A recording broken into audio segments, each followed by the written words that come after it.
Ô, professora, quando a gente vê essa treta entre os ministros, né? As divergências entre os ministros é até saudável para a justiça, não?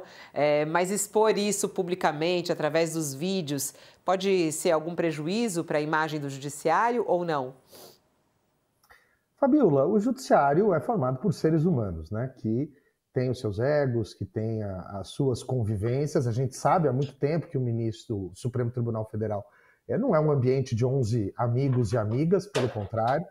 E de vez em quando essa situação aparece. E acho que, como o Josias colocou, os tribunais, a justiça, ela tem uma liturgia que às vezes ela soa não muito honesta quando se fala de Vossa Excelência faltou com a verdade, não está sendo fiel aos fatos, causa um estranhamento para quem está do lado de cada tela e quem não conhece o dia a dia da justiça, mas essa é a fórmula correta que eles têm para ter as suas desavenças. Nesse caso concreto, me parece, fora de dúvida, que o ministro Barroso, o presidente, está correto, ele tem a capacidade de atribuir a relatoria para quem fez o voto vencedor. Ele ofereceu ao ministro Fux que ajustasse, o ministro Fux negando o ajuste, não havia nem que ser consultado sobre a transferência, porque isso é automático. Então aqui acho que houve sim um estresse que tem coisa por trás, como o Josias colocou, essa disputa com relação às sanções aplicadas pelo governo dos Estados Unidos causa estresse, é natural, e a gente vai provavelmente ter que se acostumar a ver isso aparecer ao longo dos meses no Supremo Tribunal Federal. Mas pode ter a ver com outras questões? Porque é isso que as pessoas estão querendo saber, né? Porque o Fux já foi divergente em algumas situações, né? Tem algum bastidor aí, o senhor acredita? Não? Algum mal-estar, não? Pelo posicionamento entre eles, diferente? Não, eu acredito que não. Acho que há sim, o ministro Fux ele tem sinalizado uma postura diferente com relação à maioria naquilo que toca aos processos que envolvem a tentativa de golpe. Acho que não é segredo para ninguém que ele tem uma visão de que as penas deveriam ser mais brandas, de que alguns crimes não estariam configurados, de que deve haver uma absorção, que é a palavra técnica que a gente usa, quando um crime mais grave, ele puxa a pena e você deixa de aplicar a pena de um crime mais leve, ao invés de somar essas penas, né? Isso tem sido vocalizado, mas são dois professores da mesma universidade, no Rio de Janeiro, tem convivência, não me parece que haja outras questões por trás, além dessas desavenças e agora das sanções e da chegada do julgamento da tentativa de golpe. Bom, falando em sanções, as sanções dos Estados Unidos contra os ministros do Supremo, esse também é um assunto importante. A Letícia Casado, nossa colunista, repórter também lá de Brasília, publicou uma reportagem que está entre as mais lidas da nossa página e que fala sobre o Supremo Tribunal Federal se preparando para mudanças na corte e a escalada da pressão que acontece nos Estados Unidos, né? Uma piora aí, ele está se preparando justamente para uma piora das hostilidades dos Estados Unidos com o julgamento do processo da trama golpista. Além disso, dentro de 1 mês e meio, a cúpula da corte vai passar por uma mudança, com o Luiz Roberto Barroso deixando a presidência, que vai ser assumida por Edson Fachin, né, com Alexandre de Moraes como vice. E o julgamento do núcleo crucial da trama golpista deve começar até o dia 10 de setembro. Vamos fazer uma rodada aqui de análise sobre isso. Começa com você, Thaís. Como é que você vê o cenário neste momento do Supremo Tribunal Federal, recebendo pressão de vários lados, né? São as glórias e as misérias de um ministro do Supremo Tribunal Federal que essa cena da treta entre Barroso e Fux mostra. Porque, de um lado, eles têm um poder absurdo, né, nessa posição, nessa cadeira que eles ocupam, mas de outro lado também eles estão sujeitos a pressões inimagináveis, inauditas muitas vezes, e como é o caso agora com as sanções dos Estados Unidos. Então o Barroso teve uma semana e tanto, né, já tinha tido o visto para os Estados Unidos cancelado, ele que é professor visitante, pesquisador em universidades americanas, teve o visto para a entrada no país cancelado. O filho dele, como revelou a Carla Araújo e o Matheus Coutinho do UOL, desistiu de voltar aos Estados Unidos, onde ele trabalha, por conta de uma ameaça, de uma possibilidade de também ser barrado nessa entrada. E mais do que isso, a saída dele da presidência do Supremo aumentou as especulações de que ele vai deixar o tribunal e, assim, abrir uma vaga para um eventual substituto. E aí o ministro Gilmar Mendes falou abertamente que o candidato dele é o senador Rodrigo Pacheco. Então, ele se viu numa semana em que basicamente estão fazendo até pressão para ele desistir ou se posicionar quanto a essa especulação, que já não é de hoje, mas está acelerada com a iminência da saída dele da presidência do tribunal. Os ministros estão diante de uma pressão de que as sanções cheguem para eles como chegaram para o ministro Alexandre de Moraes. O Paulo Figueiredo e o Eduardo Bolsonaro não têm nenhum receio em dizer que qualquer pessoa que esteja alinhada ao ministro Alexandre de Moraes eventualmente vai sofrer sanção também. Conversei com o Paulo Figueiredo, ele disse que tem novas sanções sendo preparadas e que levam tempo, e eventualmente um pouco mais tempo, um pouco menos tempo do que o começo efetivo do julgamento do Bolsonaro. Mas que eles estão pressionando para isso e que os Estados Unidos estão vendo vantagens políticas em usar essa situação no Brasil para fazer sua retórica, isso está claro. Não tem dúvida disso. Não tem dúvida. O Marco Rubio fazendo sanção contra servidores do Mais Médicos deixou isso explícito, né? Ele está fazendo campanha na Flórida com o eleitorado de ascendência cubana dele, que é a mesma origem que ele tem, usando o Mais Médicos, que é um programa que já acabou em 2018. Então, é evidente que para os Estados Unidos está interessando isso politicamente. É por isso que o Trump está concordando com esses pedidos e pressões dos Bolsonaro lá nos Estados Unidos. Bom, para quem está conosco na TV, a gente vai para o intervalo, mas no YouTube a gente continua nesse assunto, inclusive com a análise do jurista convidado aqui, o Neisser, para falar sobre qual deve ser a atitude do Supremo Tribunal Federal em relação a tudo isso. Vamos lá, professor, nesse ponto até final aí que a Thaís deixa, né?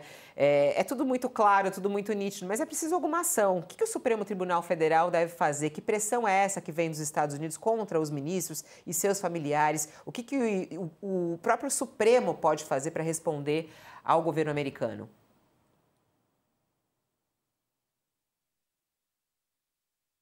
Não estou ouvindo o professor. É lá ou aqui? Eu acho que é aqui. É aqui, então vamos lá. Já abrimos. Pode falar, professor. O Supremo tem que dar uma resposta cumprindo a sua missão, que é julgando os casos, julgando esses casos relevantes da tentativa de golpe, sem sentir os efeitos dessa pressão, sem alterar a sua compreensão dos fatos em razão daquilo que está fora do seu controle.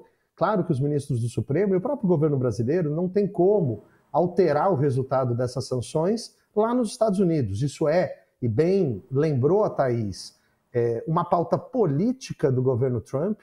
Os Estados Unidos está muito polarizado, talvez até mais polarizado do que o Brasil. Essa discussão do anticomunismo contra Cuba, contra as esquerdas, isso está muito acentuado lá. E o Trump encontrou no Eduardo Bolsonaro, no Paulo Figueiredo, instrumentos para fazer avançar a sua política interna. O Supremo Tribunal Federal me parece que está agindo como deve agir, né? Dá uma resposta institucional, houve discursos importantes na abertura do ano judiciário, do semestre judiciário, há algumas semanas. O processo segue caminhando sem sobressaltos. Nós tivemos a apresentação das alegações finais, que é a última fase da participação por escrito da defesa no processo criminal. O ministro Alexandre de Moraes, que é o relator, já pediu ao presidente da turma que paute o julgamento, ou seja, que determine uma data para que o julgamento comece. E nós teremos, nas próximas semanas, talvez um mês, esse julgamento tendo início. O julgamento, aproveitando o momento aqui, Fabíola, ele é público, como tudo que o Supremo Tribunal Federal faz. Vai haver um momento da leitura do relatório por parte do ministro Alexandre. O relatório não tem ainda opinião, o relatório é apenas aquilo que está no processo. Tal testemunha disse isso, tal réu disse aquilo, a procuradoria acusou de ter acontecido isso. Depois, você tem um espaço em que a acusação, que é a Procuradoria-Geral da República, né, o Ministério Público, faz a sua fala de acusação, faz a sustentação oral da acusação. Depois, cada advogado e advogada dos réus tem o direito de usar a palavra também para defender perante os ministros. Por fim, o ministro Alexandre faz a leitura do seu voto, dizendo se ele acha que esse e aquele réu devem ser condenados ou absolvidos e qual a pena. Professor, Estamos de volta com o pessoal que estava conosco na TV. Vamos só voltar nesse calendário que eu acho extremamente importante. As pessoas estão na expectativa de que o resultado final desse julgamento da trama golpista, principalmente para o núcleo crucial que envolve Jair Bolsonaro, possa acabar ainda no final deste ano. Já que as alegações finais da defesa já foram apresentadas e agora já é marcado para setembro, inclusive. Eles querem colocar isso todas as terças-feiras de setembro, se não me engano, né? Isso em votação. Há uma expectativa para que a resposta, se Bolsonaro vai ser condenado ou absolvido, isso possa sair até o final de 2025, professor? Fabíola, é muito plausível que isso aconteça. Eu acho até absolutamente provável. Nós devemos ter o início desse julgamento no mês de setembro, né? O ministro relator, o ministro Alexandre, já pediu ao presidente da turma que paute o julgamento, ou seja, que inclua na pauta. Quando começar o julgamento, você tem a leitura do relatório por parte do ministro Alexandre, que diz o que tem no processo, sem ainda juízo de valor. Depois, o Ministério Público, o Procurador-Geral da República, faz a fala de acusação, e os advogados e advogadas dos réus fazem a fala das defesas e, terminada essa fase, o ministro Alexandre dá o seu voto, diz quem deve ser condenado, quem deve ser absolvido, qual a pena que ele sugere para cada crime. E cada ministro, em seguida, faz o seu voto. É muito provável que isso não seja tão demorado, que isso em talvez 2 ou 3 sessões no máximo esteja concluído e feito esse julgamento, né, terminado o julgamento, você tem um acórdão condenatório se a maioria do Supremo entender pela condenação. 2 situações aqui, Fabíola, acho que só é importante que a gente compreenda. Uma delas é que qualquer ministro pode pedir vista do processo, pode pedir a suspensão do julgamento do processo depois que ele tiver início. Os outros ministros podem até adiantar os seus votos, então a gente já pode saber como é que vai estar o placar, pelo menos o placar parcial dessa votação. O regimento do Supremo hoje diz que o período máximo de pedido de vistas é de 30 dias, prorrogável por mais 30, então nós estamos falando de 60 dias. Os processos hoje são eletrônicos, né? Não é mais uma pasta de papel. Então, passado esse prazo, o presidente da turma pode automaticamente reincluir o processo em pauta, ainda que aquela pessoa que pediu vista ainda esteja elaborando o seu voto. E uma última coisa é que dessa decisão que vai existir no Supremo Tribunal Federal, cabe ainda um recurso dentro da própria corte, que é o embargo de declaração, em que os acusados ou o próprio Ministério Público podem levantar algumas questões, se o acórdão não está claro, se ele se omitiu sobre algum ponto, se há uma contradição ali dentro, mas nada disso faz esse processo ir muito para frente. É bem plausível, sim, concluindo, que a gente tenha uma resposta sobre eventual condenação do ex-presidente Bolsonaro até o final desse ano. Josias, o som do Josias está desligado. Vai de novo, Josias, não te ouvi. Vai lá, você quer fazer uma pergunta para ele, vai lá. Eu tenho uma dúvida, o professor está mencionando a hipótese que enfim, está dentro da regra do jogo, né, de alguém pedir vista, né? E o que se especula é que o ministro Luiz Fux, que tem proferido alguns votos divergentes, embora divirja no mérito ali, em questões pontuais, mas vai sempre na linha da condenação. Mas se pede vista agora, não é meio desmoralizante, embora, como disse, seja parte do jogo, porque o próprio ministro Fux foi um dos mais presentes nessas audiências todas que se realizaram antes do julgamento que se prenuncia para setembro, né? Ele acompanhou a coleta dos testemunhos, ele acompanhou acariações, portanto, ele está muito inteirado do contexto em que o julgamento se dá, está inteirado dos detalhes, chegou a questionar a delação do Mauro Cid, diz que na hora própria, falou lá, quem faz 9 delações, não faz delação nenhuma, insinuou que pode divergir do prêmio a ser concedido ao Mauro Cid, mas não seria desmoralizante se hoje, submetido como está a pressões do Supremo, o tribunal, as pressões do Trump, o tribunal adiasse por alguma razão esse julgamento? Josias, me parece que o ministro Fux, ele, se tomar uma decisão de pedir vista, ou se qualquer ministro pedir vista vai arcar com o resultado da repercussão disso na sociedade civil. A gente aguarda ansiosamente um lado e outro da história, pessoas que apoiam o Bolsonaro e pessoas que criticam o Bolsonaro, que a gente tenha um desfecho. Acho que um ponto importante só de ressaltar é que o ministro Fux, historicamente, ele é talvez o ministro mais duro da corte no âmbito do direito penal. Um ministro que não concede, em geral, habeas corpus, que não dá provimento em recursos, que aplica penas altas, que não adere àquilo que a gente chama de uma visão muito garantista do direito penal. Ele tem uma linha muito mais firme, muito mais dura dentro do direito penal. Caso, o que se fala sobre eventuais votos com penas menores ou aceitando a absorção de alguns crimes, de fato ocorra, eu torço muito em prol dos réus pretos, pobres do nosso país, que isso mostre uma mudança de posicionamento e que venha também a ser aplicado em outras situações onde acho que a mão da justiça costuma ser mais pesada.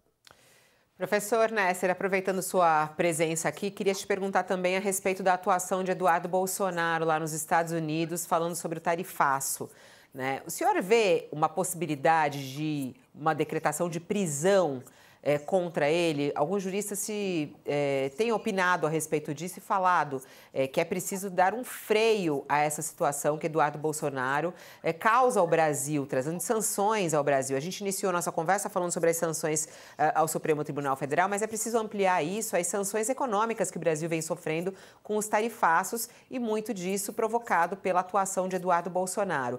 Há uma discussão neste momento sobre a possibilidade de cassação dele, mas há também aí outras investigações que estão em andamento contra ele. Qual é a sua análise jurídica sobre a atuação dele nos Estados Unidos? Fabiola, eu não tenho nenhuma dúvida que o que Eduardo Bolsonaro faz é crime. Eduardo Bolsonaro está, às claras, confessadamente, buscando influenciar no resultado de um julgamento criminal por meio de ações ilegais. Isso, fora de qualquer dúvida, constitui crime e tem uma pena definida no Código Penal brasileiro. Claro que uma decretação de prisão nesse momento teria pouco efeito prático, já que o governo Trump certamente não iria extraditar Eduardo Bolsonaro, mas poderia ter o efeito de inseri-lo na lista vermelha da Interpol, impedindo que ele vá para outros países, por exemplo, da Europa, que tem se falado de um possível tour na Europa para buscar outras sanções com países alinhados a a esse lado mais autoritário e liberal, como há em alguns países lá, isso eventualmente poderia criar obstáculos e dificuldades. A Câmara dos Deputados, ela tem plena liberdade para instaurar o processo de cassação por quebra de decoro. O conceito do que é o decoro e a dignidade do cargo é algo que decorre exclusivamente do juízo de deputados e deputadas. Quer dizer, cabe aos deputados dizerem se esse tipo de comportamento é um comportamento aceitável e esperado de um parlamentar brasileiro. E há ainda, por fim, a questão das faltas não justificadas, né? Eduardo Bolsonaro teve vencida já a sua licença para fins pessoais, portanto, a partir de agora ele está recebendo faltas a cada sessão deliberativa. A Câmara dos Deputados tem um procedimento próprio de análise dessas faltas. Há um ato da mesa da Câmara, muito anterior a esses fatos, que diz que em março do ano subsequente faz-se esse cálculo, e se o parlamentar ou a parlamentar tiver tido mais de 33%, né, mais de um terço, de faltas não justificadas em sessões deliberativas, você tem a decretação automática da perda do mandato, com um pequeno processo administrativo interno. Mas me parece que talvez até lá haja outros desfechos que não se aguarde até essa data diante dos crimes que estão sendo cometidos. Professor, os réus desse núcleo crucial do golpe aí acabaram de entregar as suas alegações finais no Supremo. Parece haver ali um certo sentimento de jogo jogado. Os advogados cumprem sua obrigação, entregam lá a defesa na medida do possível, mas todos consideram a hipótese de condenação. E aí, pelo menos 5 dos 7 réus desse grupo, ou 5 dos 8, eles esgrimiram uma tese que eu queria lhe perguntar se faz nexo, se pode vingar na primeira turma. eles tentam convencer os julgadores, o Supremo, a eliminar um de 2 crimes. São os crimes de abolição violenta do Estado Democrático de Direito e golpe de Estado, né? Então, 5 dos grupos ali, dos advogados, eles esgrimiram a tese segundo a qual só um desses crimes deveria ser aplicado nesse julgamento, porque os crimes são muito parecidos e que não se poderia somar as 2 penas. Evidentemente, estão tentando reduzir a pena, que se for aplicado tudo o que pede ali nos 5 crimes atribuídos aos réus, eles podem pegar mais de 40 anos de cana, né? Acha que faz nexo a junção desses 2 crimes ou considerar apenas um deles para efeito de contagem da pena? Isso já apareceu no plenário, inclusive, em julgamentos anteriores, né? O que o senhor acha dessa tese? Josias, a tese ela é até interessante do ponto de vista acadêmico, do ponto de vista jurídico. E não dá para desconsiderar o fato de que, ainda bem, que não são crimes tão comuns que a gente já possa dizer que tem jurisprudência firmada, que os tribunais já tenham se debruçado sobre esse assunto, para dizer se aqui há ou não a tal da absorção do crime mais leve pelo crime mais grave. Me parece, sob o meu ponto de vista, e respeitando totalmente a opinião trazida, acho que os advogados das partes fizeram um excelente trabalho, eu vi as alegações finais, muitas delas acompanhadas de pareceres de juristas renomados, importantes do Brasil, mas eu acho que há, Josias, comportamentos diferentes, a gente chama condutas diferentes praticadas pelos envolvidos, cada uma delas com uma repercussão penal. Uma coisa é, por exemplo, o plano do punhal verde-amarelo, que envolve um ato violento de ataque a autoridades. Outra coisa é o decreto, a minuta de decreto do golpe, que diz respeito a uma formulação institucional de uma mudança das regras do jogo depois da eleição. Você tem tanto uma parte que diz respeito a condutas ligadas diretamente a atos violentos e outra que diz respeito a questões vinculadas mais a mudanças institucionais, o que me parece sugerir que a gente está, sim, diante do cometimento concomitante de 2 crimes. É diferente de uma situação em que eu, mediante uma conduta só, acabo cometendo 2 crimes ou mais. A situação clássica da absorção é quando um crime ele é meio para que eu consiga praticar o outro. Um exemplo bastante comum é, por exemplo, se eu uso um documento falso para praticar um estelionato, para abrir uma conta corrente no nome de uma pessoa, por exemplo, e praticar um desvio financeiro.